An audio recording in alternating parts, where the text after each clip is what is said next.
Welcome to Radical Feminist Perspectives. Today, we are going to hear about the book Pornography and Silence by Susan Griffin.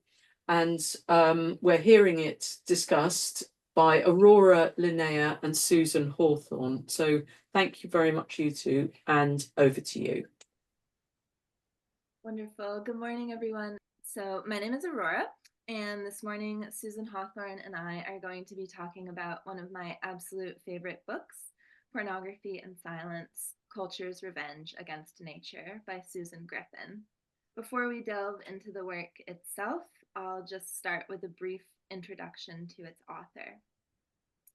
Born in California in 1943, Susan Griffin is an American radical feminist, poet, playwright, and philosopher, best known for her 1978 eco-feminist classic, Woman and Nature, The Roaring Inside Her.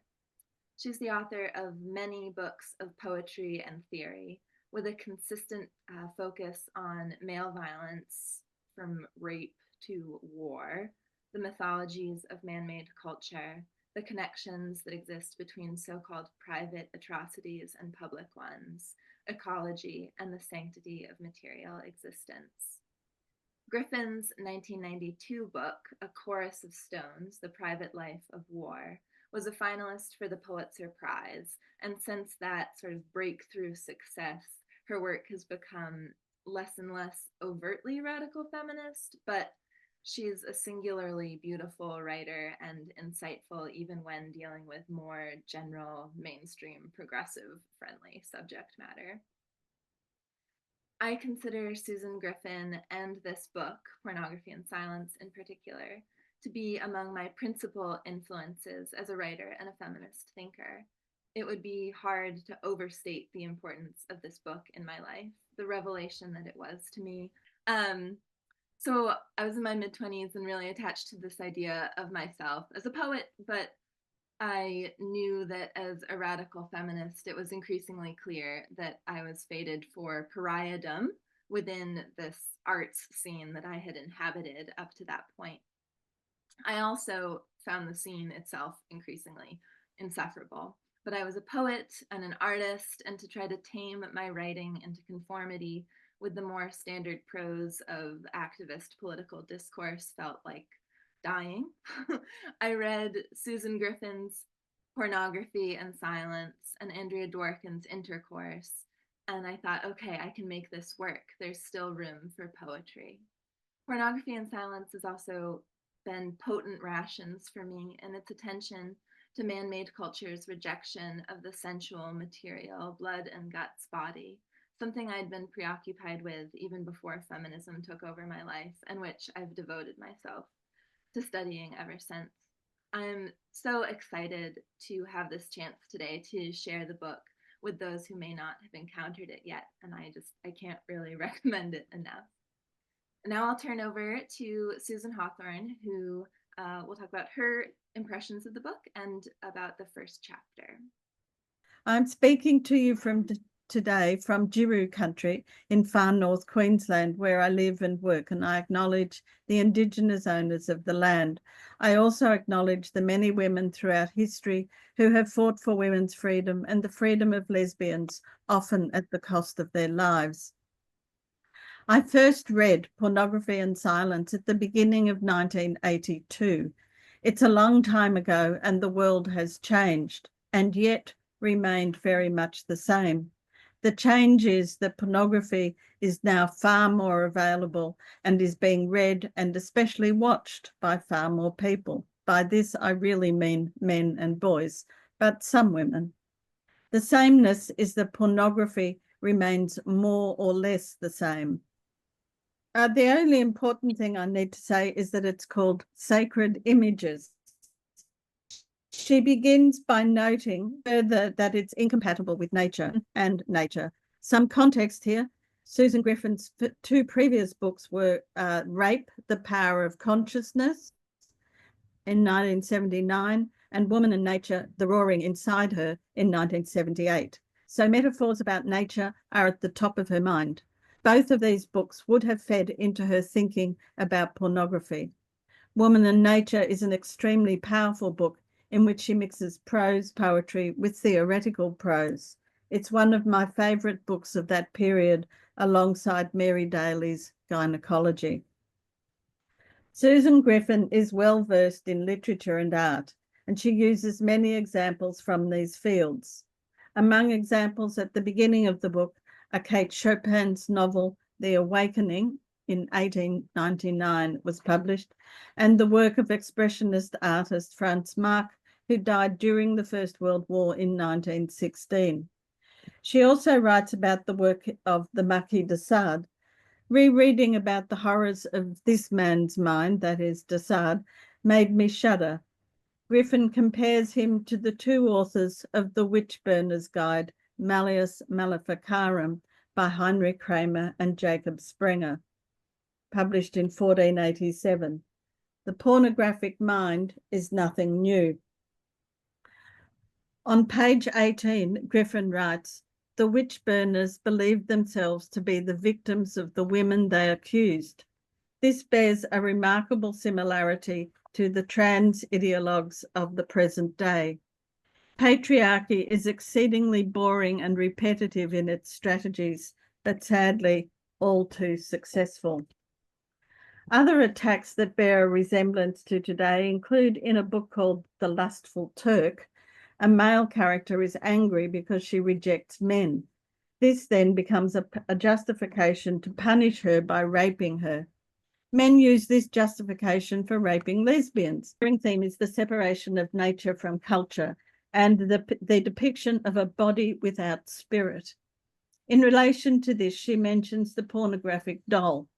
This has been updated in the digital age with moving, talking sex dolls and robots. See Caitlin Roper's recent book, Sex Dolls, Robots and Woman Hating.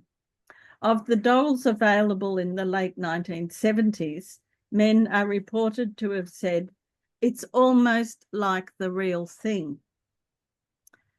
An advertisement from the 19th century ran, "The female belly with artificial vagina is designed to give the man the perfect illusion of a real woman by providing him with just as sweet and voluptuous sensations as she herself." It gives one pause to think that such ads ran in the 19th century. It's also extraordinary that men are so easily fooled. Clearly, they expect a vacant and still female body beneath them. And if there isn't a doll available, then the woman should dye her hair, lift her face or breast, change nose and eyelids. All parts of the body can be reduced or augmented. There is an industry making enormous profits from women giving in to men's dissatisfactions or their own. Griffin summarises, "From the moment the mind decides to deny nature through culture, it becomes a deal of cruelty, comparisons between Christian theology and pornography, about humiliation, degradation, the constant threats of rape towards women, and that frightening another human being is an act of sadism." Griffin often writes about spirit. Among them, pornography's revenge against nature is precisely to deprive matter of spirit, and that in pornography, a woman is not a woman, but a symbol. Much of Susan Griffin's analysis is relevant to today's discussion about trans ideology. For example, the idea of the masculine and the feminine originated in the sadomasochist's imagination, and that in a 1931 novel, a man, quote, "becomes more and more like a woman and is, at the same time, more and more the victim and recipient of sadism. Each stage of his feminization is a humiliation." Feeling and unfeeling. Griffin writes about the unfeeling nature of pornography and says that feeling must be murdered again and again in pornography. When you think about this and think about the many eyes watching porn and not feeling for the one who is hurt, humiliated, tortured, and more, you have to worry about the state of the culture. Susan Hawthorne writes, "I've been thinking about these issues for decades. In the late 1980s, she co-edited an anthology, Moments of Desire, 1989, which was an anthology of writings by feminists about sex and sexuality. The question I raised to myself at the time was, what is the difference between pornography and erotica? This more recent conclusion of mine is also tempered by my research on torture, specifically the torture of lesbians. Until doing this research, I did not entirely understand the consequences of torture. It was something that happened to men, it seemed, somewhere else. This seems heartless to me now, but political activism happens when you are touched by an event, a protest, a horror that makes you feel you must speak about it. When I learnt about lesbians being tortured in Uganda in 2002, and then looked up the search term lesbian and torture, what came up was pornography. The link was direct, and erotica was a distraction from torture and pornography. So Susan Hawthorne continues, I now think that erotica is a distraction put forward by those who think porn is okay. It's a bit like the common idea now that women should be kind to trans, rather than those who go for the trans ideology should consider being kind to women. It's a Mary Daly reversal, as is the irrelevant question of erotica. The images put forward by the pornographer get confused with reality. Towards the end of this chapter, Griffin goes off on a bit of a tangent in writing about the ancient Greek tradition centered on abusive? Oh, sorry, I'm not a classicist. Her point in doing this is to contrast the Christian male-centered mystic tradition with the female-centered tradition around the dyad of Demeter and Persephone, also focused on life rather than death. She contrasts the negative image of the Christian golden calf with the sacred image of the cow associated with the goddess. Another turn in the text, she has the sentence, quote, we will not allow the threat of death to make us living corpses. This sentence reverberated for Susan Hawthorne because at Spinifex, they've just finished editing an autobiography by a Korean author, Bomnal, in which she writes about all the ways in which 20 years in the sex industry peeled away her sense of self. The prostitution and pornography industries feed off of one another. The chapter concludes with a discussion of desecration of the flesh. Here, she brings in the history of the humiliation, torture, and burning of witches, who after being arrested were expected to give evidence against themselves. She points out how this closely resembles sadomasochistic rituals. Susan Hawthorne says the chapter is not a fun read, but I think her analysis is important and quite different from Andrea Dworkin's Pornography, Men Possessing Women, which was published in the same year. The two books together enhance one another because they approach the subject differently. I read Dworkin's book also in 1982, and others of hers since, especially Mercy. Dworkin is much more direct in her approach, so the two books should be read at the same time. Okay, and now we're moving into my section. So I'll speak as me and not as Susan. So the second chapter is entitled The Death of the Heart, From Fantasy to Event. And it is here that Griffin lays out her theory of pornography's purpose, its social function within the patriarchal culture that produces and consumes it. For Griffin, the purpose of pornography is to murder sensitivity, to punish and eliminate feeling, and to destroy tenderness. She writes that the task of pornography is to chain and imprison the heart, to silence feeling. The pornographic scene is a sort of ritual play.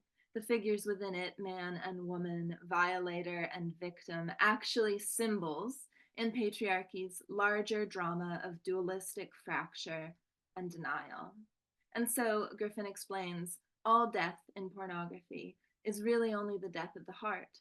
Over and over again, that part of ourselves which can feel, both in body and mind, is ritually murdered. Feeling must be murdered in man-made culture because with feeling comes vulnerability, and vulnerability is terrifying since it brings with it reminders of the dependency, powerlessness, and mortality that men have found threatening and so sought to banish from their minds.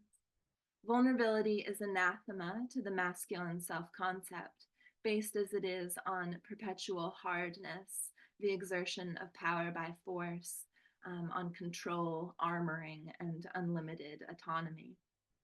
Feeling reminds men that they are vulnerable bodies, but men are afraid to remember, so feeling must be overthrown, buried, numbed out of recollection. Because pornography is an assault on feeling, it should be understood as not merely a depiction of brutality, but itself a brutalization. It is not a record of sadistic acts, but actively sadistic. Griffin, drawing from the Austrian psychologist Wilhelm Steckel, who was a student of Freud, and he wrote a book in 1929 entitled Sadism and Masochism, the psychology of hatred and cruelty, that Griffin returns to frequently throughout the text. Taking up his idea, she writes that humiliation is the essence of sadism. Pornography is sadistic in how it humiliates women, both within the pornographic scene and outside of it, through the shame that women experience living in a porn-saturated world, in which we are perceived by men through a pornographic lens. Pornography is also sadistic to the men who consume it by humiliating them emotionally and sexually, presenting desire and sexual contact as something squalid, disgusting, and violent, with such an intensive ugliness that it deadens feeling and induces numbness. To turn any sensitive creature numb is itself a cruelty. As I read this section, I was reminded of how Gail Dines, in her campaigning against pornography, always mentions that boys are now getting into porn at age 11. And I thought, just what a vicious thing that is, to take children who are just wading into the discovery of their sexuality and hand them this hateful, repulsive distortion of sex.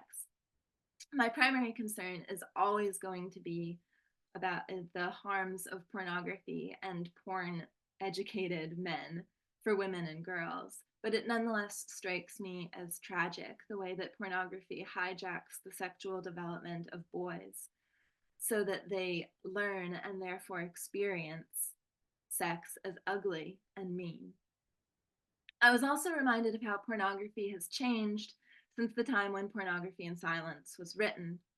Most of Griffin's source material is literary. The Marquis de Sade, as Susan Hawthorne mentioned, the novels of Henry Miller and Norman Mailer, pulpy porno paperbacks and that sort of thing. There's a real vileness to this stuff, of course, most of which I read as a thoroughly mind-warped, transgression-crazed, punky high schooler. But the brutalization of contemporary internet pornography is on an entirely different level. With no pretense of artistry or refinement or even rudimentary narrative to cushion the blow, most internet porn is just pure, unalloyed ugliness and misogyny, and expresses such a bleak disgust for everyone involved that to engage with it is total agony. As a teenager, pornography's portrayal of sex made me ashamed of my sexuality. And now, when I watch pornography in order to write about it, it makes me physically ill. It's so hideous that it's almost difficult to find anything to say about it. One goes numb to endure it, and in that numbness is wordlessness. Sometimes I wish that we just had rank nonsense like de Sade to deal with. At least there I could glean the occasional vocabulary word. In any case, as Griffin makes apparent, porn's ugliness is not arbitrary, but fundamental to its social function. Sensitivity finds no purchase in the ugly world that porn creates. Feeling falls silent, and suffering repeated attack atrophies until the viewer is left callous. Griffin goes on to diagram the symbolism of the pornographic scene, which she frames as a sacrifice. In the scene, the woman symbolizes feeling, vulnerability, the body, and nature. The man in the porn scene represents male power, the idealized, invulnerable masculine self the mind, and man-made culture. Griffin explains that porn's symbolic woman is also always a part of the man himself, for the man is, whatever else he might fantasize himself to be, always sensitive, vulnerable, and bodily, one of nature's creatures. Through his violence against woman in the pornographic scene, the man forces these aspects of himself into submission. The murder of a woman therefore becomes a pornographic victory of mind over body. Through identification with the pornographic hero, men are afforded an opportunity to prove, by destroying the woman, their power to vanquish all that patriarchy reviles. At the same time, they get to remove the threat of the woman and that which she represents, by which they are terrorized. Pornographic violence is always, therefore, figured in self-defense. It's her dissection of this symbolism, I suspect, which she is likewise dealing with in Woman and Nature, that earns Griffin the accusations of essentialism that are often hurled at her. As if by saying that to the pornographic mind, a woman represents the body or nature, Griffin is affirming this equation, concurring with man-made culture that women are the body or women are nature. There's a crucial distinction between recognizing a symbolic construction and recapitulating it, and I think there's been much willful misreading of Griffin's analysis on this count. Next, Griffin goes on to address the notion that pornography provides men with a form of catharsis that relieves them of the urge to perpetrate violence, a service that men are wont to claim all manner of violent media perform. As just one more contemporary example, men will say that child sex dolls give pedophiles a healthy outlet for their itch to rape children. If men didn't have porn or dolls to rape as an outlet for their aggressive sexual instincts, there would be far more violence against women in the world. This always sounds to me more like a threat than a justification. It's also a paradoxical argument, as Susan Griffin points out, quote, he claims his fantasy will release the mind from an obsession with violence, and yet his fantasies promise that only violence will give the mind release. Thus, the man seeking catharsis through porn catches himself in a loop of violence without exit.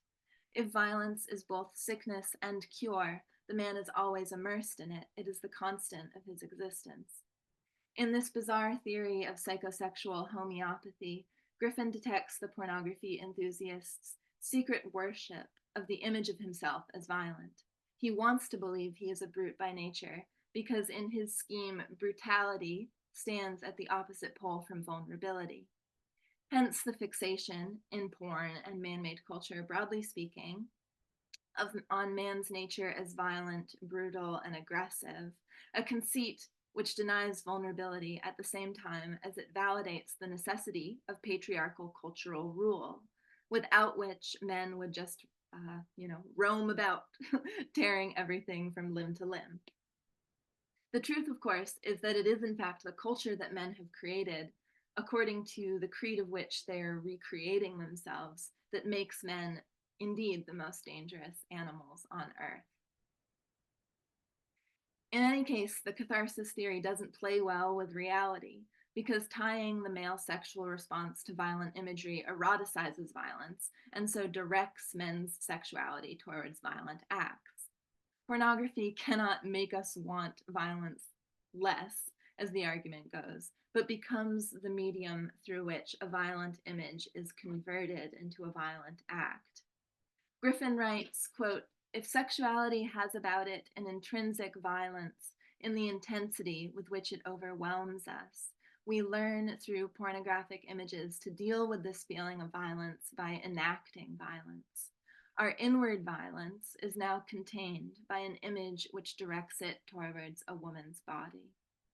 If pornography channels the physical, emotional intensity of sexuality into violence against women, it also delivers a warped vision of sexuality as intrinsically, inescapably violent.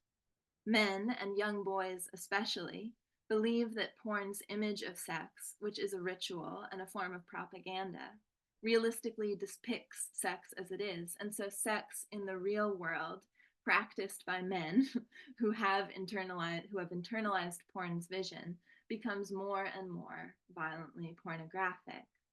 The artifice is naturalized and mistaken for reality, the social function concealed. Pornography then is just sex, plain and simple. Griffin observes the pattern of image becoming event even in pornography's production. Women are threatened and coerced into participating in pornography. To create any image of a woman being abused, a woman must be abused, and that abuse is real, it's really happening, even if the woman has been paid to agree to it. Griffin refers to the case of Linda Lovelace, star of the 70s porn film Deep Throat, as a notorious example. Lovelace was forced into pornography and prostitution by her manager, husband, pimp, Chuck Traynor, by means of extreme violence and humiliation. Every porn film that she participated in is therefore a document of her abuse by Traynor. Similarly, Griffin notes that the pornographic image of a child always requires an act of child sexual abuse. Image and event are inextricable. What pornography is doing then is actually reshaping reality in its own image by realizing that image into action. Through pornography, the reality of sex as an intimate coming together of two sensitive animal bodies is replaced by a male fantasy of man's absolute sovereign power, of female evil and nature's cruelty, which man can and will conquer. In a line that is echoed through everything I've tried to do as a writer, Griffin tells us, quote, "The deluded mind must try to remake the world after an illusion. It must do this because it is desperate to escape reality." And the consequences are lethal, for as Griffin writes elsewhere in an essay entitled Split Culture, quote, "It is the nature of the deluded mind to choose to preserve its delusion over its own life." If there's one thing we must know in order to make sense of man-made culture and respond to it effectively, it seems to me that this is it. The urge to replace reality with male fantasy is the animating compulsion, not only of pornography, but also prostitution, also transgenderism, transhumanism, and perhaps really the whole mess of patriarchal industrial civilization itself. To illustrate the obsessive escapist replacement of reality by fantasy, Griffin offers us a truly bizarre portrait of Playboy founder Hugh Hefner as a man who lives in a house with no windows, his bedroom outfitted with a motorized bed to transport him effortlessly from minibar to smoking jacket closet. Griffin writes, quote, "Thus he never has to leave his bed. In this passive manner, he can have total control over nature. No hint of the real natural world is permitted entry into his windowless fantasy world, in which everything exists to serve and to service him, from the women he dresses up as bunnies to the bed that wheels him to and fro on command."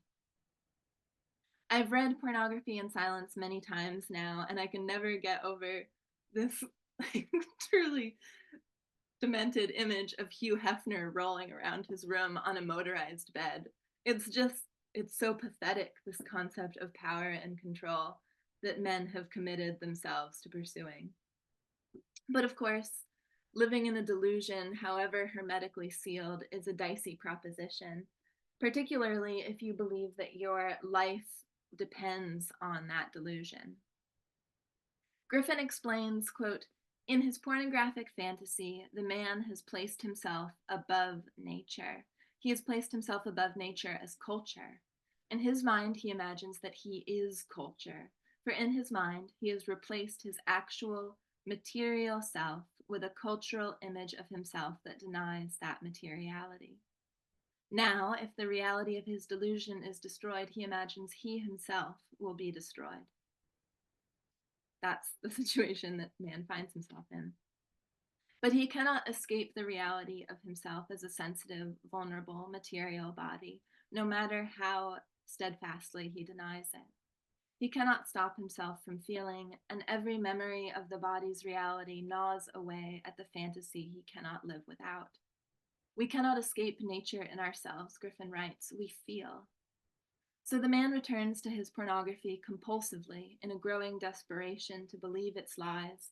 To prove the reality of his fantasies to himself, he moves that fantasy into reality through violent acts on the women who symbolize, in his mind, the body that would ruin him, and who, by provoking sexual feeling, remind him of his own body.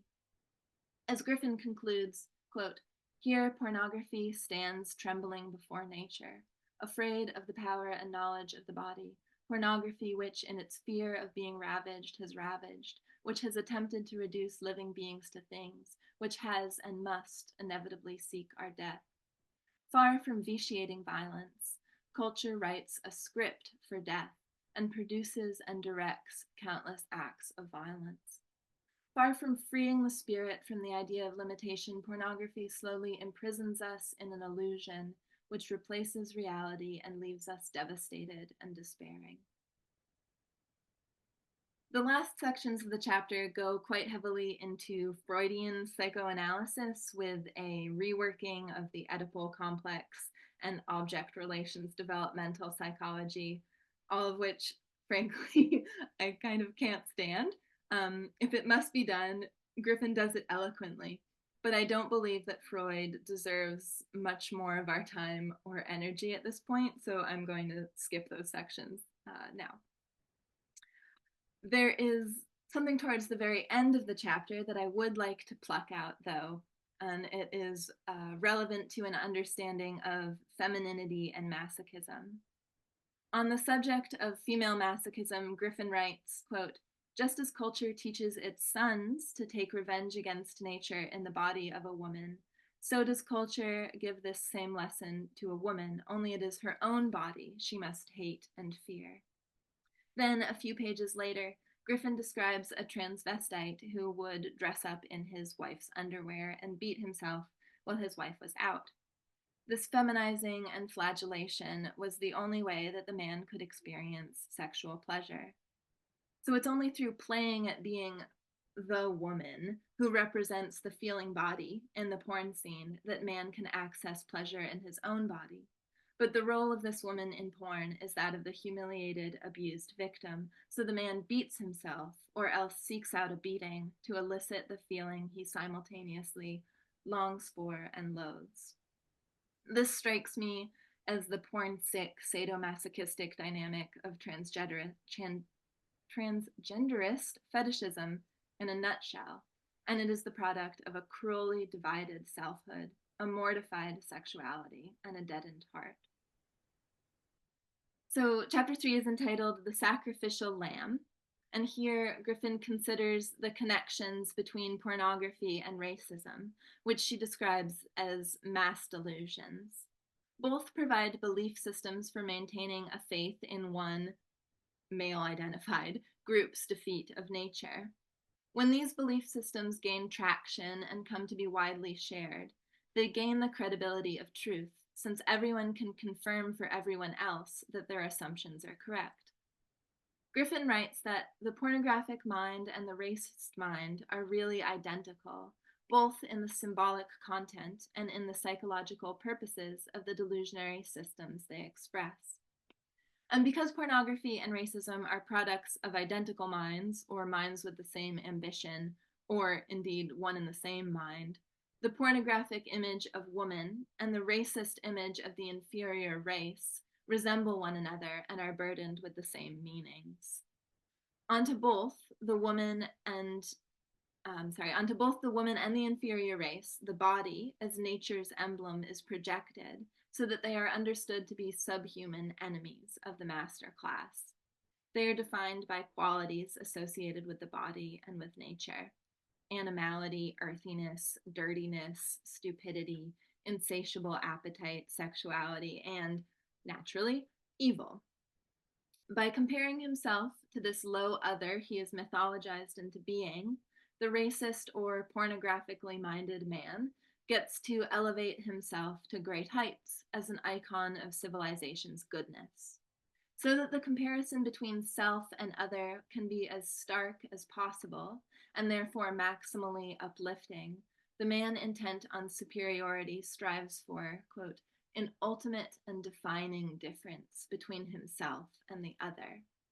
Hence the exaggerated differentiation we see in the gender system, for example, or in the production of racist caricatures. These have the added benefit of supporting social stratification, which further distances the denied reality from the desired self-image. Griffin calls the conviction in one's own superiority achieved through racist or pornographic delusion chauvinism, and explains that it serves to justify exploitation and abuse of the inferiorized, while also containing in the other the truths of the man's own being that the chauvinist would purge. The analysis that follows is very similar to that of the previous chapter, except that here, Griffin turns her sights to how the pornographic ritual procedure comes into play in oppression and atrocity more generally. Specifically, Griffin applies her theory to Nazi ideology, understood here as the product of a mass delusion pushed into crisis by historical circumstance, and which the deluded struggled to hold intact through the genocidal violence of the Holocaust. She positions the emergence of Nazi ideology in the context of Germany's post-World War I economic collapse and the apparent breakdown of the patriarchal order, experienced by many German men as a humiliation, and in which the dissolution of Western civilization itself seemed imminent. Hitler was such a man, and his genius was to follow the pornographic model by protecting himself from humiliating powerlessness, by projecting all that he sought to deny and to destroy onto his mythic Jew. Nazi propaganda represented the Jewish people in standard pornographic terms as corrupt, beastly, cruel, repulsive, and also suspiciously womanly. The Jews were the enemies of Western civilization, whereas Hitler explicitly aggrandized himself as culture's noble guardian. Much of the Nazis' anti-Semitic rhetoric also had sexual undertones, or overtones, really, meant to excite hatred. Sexuality was thus mobilized in the service of violence. I should really say male sexuality was mobilized in the service of violence. Of the connection, Griffin writes that, quote, pornography resembles nothing in modern times so much as it resembles that brilliant scheme of lies, images, and constructed rituals which we know as propaganda. And both pornography and Nazi propaganda foment the same crisis. Participation in the fantasy of glory, power, dominion, invulnerability, and cultural authority, experienced only through the degradation of one's chosen inferior enemy, can produce but a fleeting sense of security, which swiftly dwindles once the scene ends and one stands faced again with the real world. The fear that accompanies this diminishing security spawns an understanding of the inferior enemy as determined to destroy you, provoking a violent reaction to the phantasmal threat. In Nazi ideology, as in pornography, the incited violence is imagined as necessary to the very survival of the dominant group. The inferior enemy must be kept in perpetual subjugation or else annihilated. Anything less and the risk of overthrow persists. The life-sustaining delusion could be shattered. Thus, as Griffin writes, the Nazi believed that the death of the Jew would be the final solution to his dilemma. The pornographic delusion is enacted through the violence of rape, prostitution, and femicide. The racist delusion of the Nazis was enacted through concentration camps and industrialized genocide. Griffin also observes that because racism and pornography are marked by a shared psychology and a shared agenda, they are commonly found together as complementary systems. For example, the Nazis created a vast archive of images to document their atrocities, a pornography of slaughter. Griffin explains the utility of this archive. the Nazi creates for himself a cultural image of his enemy's death, and he can turn to this cultural image in the moments that he finds himself doubting his own power and supremacy. She also refers to the sexualized nature of Nazi medical experiments and a Nazi aesthetic she describes as typified by, quote, an ugliness verging on brutality. But once again, all of this denial and projection and terror-soothing destruction is futile and doomed. As Griffin writes, the sadist is never satisfied with his latest drama. He must inflict greater and greater punishments. The circle of his violence must grow wider and wider, as wide as is reality, for his violence will not stop until it reaches the self which he fears and hates. Hitler wished to destroy nature and nature's power over life and death. But natural feeling, fear and hunger, desire invaded his own body. Over and over, he would have to destroy different symbols of this denied self, this knowledge of the body. Thus, the vision of an apocalypse rose from his delusions, and he was to perish in the flames of this vision, for the nature he feared was his own nature. He was the enemy he despised. So Susan writes, I found the chapter on silence fascinating. Susan Griffin begins with many different ways of silencing women: force feeding of suffragists, forbidding lesbian love, historical invisibility, including the destruction of women's writing, Sappho among them, the loss of women to the emptiness of housewifery, and that women are not believed in court.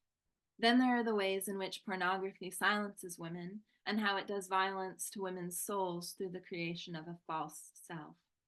Even those who survive the sex industry are forced into a life of performing for men and remembering the trauma of that. A tragic recent example of that is the suicide last week of Virginia Giuffre, the result of trafficking and sexual exploitation by very wealthy and high-status men, Prince Andrew and Jeffrey Epstein among them. Griffin writes about the ways in which women are turned from vital beings into flat images with a death-like presence, a woman who feels numb but is called frigid by the pornographers. Quote, there is a kind of image fatal to the soul and another which brings the soul to life. A culture can deny reality or reflect the real. Culture which denies the real replaces reality with image, and a culture of denial is narcissistic. The statement rings true for the trans culture as well, one which is deeply implicated in the pornographic mind. For women, there are not many ways of being. One can be a sex goddess or a boring wife and mother. These are offered as the Scylla and Charybdis of the modern world. Both are deadly, and given that these are female monsters, it's all women's fault. Griffin writes extensively about Marilyn Monroe and the way in which she was caught between these two opposites. She cites Norman Mailer's concept of female sexuality as drawing a rifle sight on an open vagina. I was 10 years old when Monroe died, and remember it quite vividly as a topic of conversation in the school ground. Now I reflect on Brigitte Bardot, a sex symbol from my late teen years, who is still alive at 90 and became an animal rights activist. I sometimes wonder what Marilyn Monroe would have done. Susan Griffin writes at length about the novel The Story of O, first published in France in 1954, in English in 1965. It was published under the pseudonym Pauline Riage. This turned out to be Anne Declue and her husband Jean Paulin, a de Sade admirer, who her husband, Jean Paulin, a de Sade admirer, said it would be impossible for a woman to write an erotic novel. Declue was a literary critic and journalist before writing The Story of O. It's a gruesome book in which the main character, a woman called O, is portrayed as entirely empty, a void, rather like Norman Mailer's idea of a woman. O is annihilated. She is physically effaced. She cannot make any decision on her own. She lives in a state of slavery. She is sent to a place called Samoa, where there is a woman who claims to be a lesbian but engages in BDSM practices on women for the pleasure of men. The name CEDAW was later picked up by a California-based lesbian BDSM group started by Pat Califia and Gail Rubin in 1978, which ran until 1983. Back to the story of O. Her time at CEDAW leaves her even more alienated from herself and from women. Griffin notices that the story of O is not written in the first person, since it simply would not be possible, having no self to speak from. A more recent example is E.L. James in her series of novels beginning with 50 Shades of Grey. By 2012, when Susan Hawthorne wrote about the novel in an essay, some 60 million people had read it. In this book, it is Anastasia Steele who is the main character, alongside billionaire Christian Grey. As I read this book, I went back to the works of Kathleen Berry, Sheila Jeffreys, and Kate Millett to help me frame my critique. Kathleen Berry in Female Sexual Slavery writes, "The representation of women in porn fiction promotes the extinction of women." Berry also writes of sex colonization. Sheila Jeffreys, in her book Anti-Climax, writes of how the readers of porn become rapists. Kate Millett, in The Politics of Cruelty, writes of how an education in masochism has been carefully cultivated in women and other despised groups. In both these novels, silence and uncritical obedience are central coercive means to keep the women under control. Submission, humiliation, and keeping eyes down become proof of obedience. Both are examples of an identity of nothingness. This is what underlies the culture of pornography. As a way of building upon this argument, Griffin goes on to look at the expectations for fashion models, such as appearing disinterested, eyes empty, empty-headed, performing nothingness, even models being prepared to auction one another off as objects, not subjects. Towards the end of this chapter, she takes a sharp turn and writes again of the invisibility of women in history. She mentions Christine de Pizan's The Book of the City of Ladies, written in 1405. Imagination, Griffin writes, is a part of human nature, perhaps more necessary to life than we as yet comprehend. Fighting against a culture of silence and against the logic of pornography takes imagination. The task of doing so is extremely difficult because not only are women in heterosexual relationships separated from other women, they are also expected to love men. This paradox at the center of women's oppression is crucial in understanding the battles we as women face. Women are alienated from our own histories and cultures by the overwhelming dominance of patriarchal culture and practices.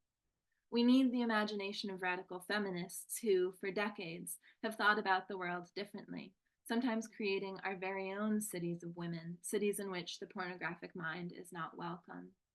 My dream is that one day we shall succeed. So now I'm done speaking as Susan. I will again speak as myself. I'll just close things out here. With this final chapter, chapter 5, which is entitled Eros, the Meaning of Desire, Griffin seeks to recover the Eros targeted for destruction by pornography. As we've seen, pornography is sold as the height of sexual expression, as a celebration of all things sexy, when in fact it is virulently, maliciously anti-sexual, anti-erotic, and anti-sensual. And it betrays a paranoid loathing for the sensitive human body, our sexual anatomy, and physical intimacy. For Griffin, Eros is erotic knowledge, physical in its origin and yielding a joy and pleasure experienced in the body in and through intimate connectedness with other beings and with the aliveness of the earth. Eros is vitality itself, a transformative, loving, full-fleshed recognition of one's own continuity with the whole of life. For an alternative but equally optimistic feminist approach to Eros, I recommend Audre Lorde's essay, Uses of the Erotic as Power. It's in our nature to long for the organic joy of Eros because it reflects our reality, a real capacity we have as the animals that we are. Pornography and the man-made culture which manufactures it rejects this reality because to truly embrace being alive on Earth is to accept that we will die. And so Griffin writes, pornography is the form of resistance which the ego takes when it confronts the possibility of its own death. Griffin reminds us, too, that our human culture need not reject life in terror of death, nor violently suppress the erotic, desecrating it into loveless, sadistic solipsism. Patriarchal culture does these things, but they are not inevitable, and another culture is possible if only we could create it. In closing, I'd like to offer a passage that I found freshly beautiful upon this, my latest return to Pornography and Silence.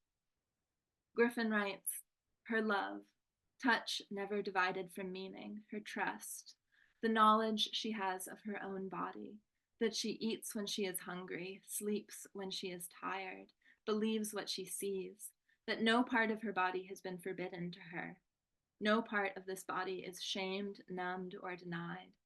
That anger, fear, love, and desire pass freely through this body, and for her, meaning is never separate from feeling.